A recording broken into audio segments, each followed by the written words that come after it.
تم جب مرو تو مسلمان ہی بن کے مرنا. اللہ اکبر. مسلمان کہتے کس کو ہے؟ فرما بردار، مطلب اللہ اور اس کے رسول کی مان کے چلنے والا مسلمان.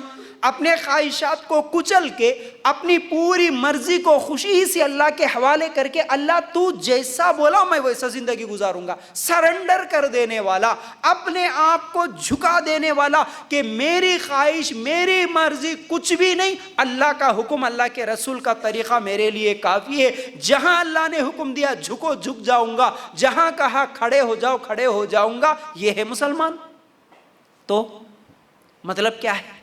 اب اللہ کے حکم کو، ہر حکم کو، ایسا نہیں ہے کہ کچھ حکم کو مانوں گا کچھ کو چھوڑ دوں گا تو پھر مسلمان نہیں ہوگا. مطلب کیا ہے؟ اللہ تعالیٰ فرماتے ہیں کہ موت بھی تمہاری مسلمانوں والی آنا کا مطلب یہ ہے کہ تم زندگی بھر اللہ کے حکم کو مان کے چلو. تمہاری زندگی میں کوئی ایک موقع ایسا نہ آئے، کوئی دن ایسا نہ آئے، کوئی گھڑی ایسی نہ آئے کہ جس میں تم اللہ کی نافرمانی کرنے والے بنو.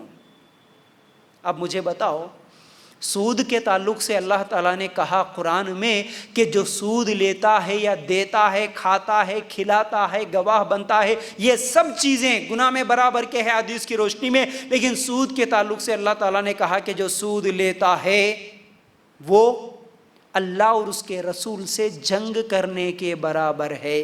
کا مطلب کیا ہوا؟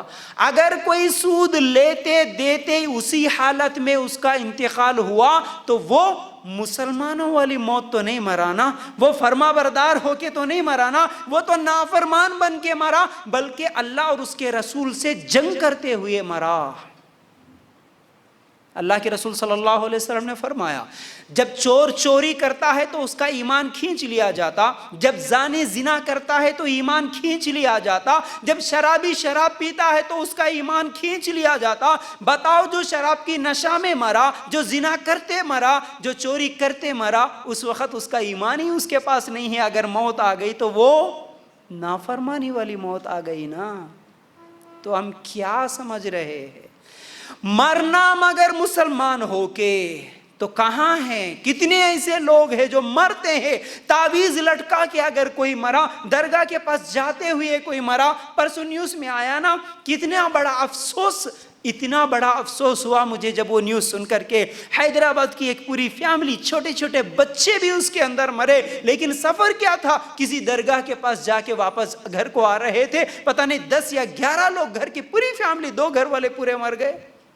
موت کیسے آئی؟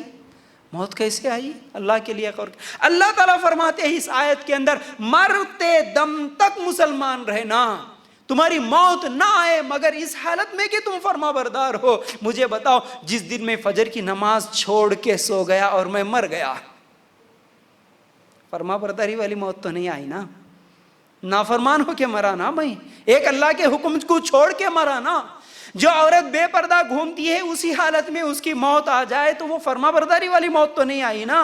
ایسے کتنے گناہ ہیں آپ خود سوچ لینا. ہم کیا سمجھتے ہیں؟ نہیں جی ایک گناہ کر لیں گے کیا ہو رہا، ہمارے نیکیاں تو اور ہیں نا، معاف کر دے گا اللہ تعالیٰ. لیکن اگر اسی گناہ میں موت آئی تو کیا ہوگا؟ یہ کیوں نہیں سوچتے؟ اللہ کے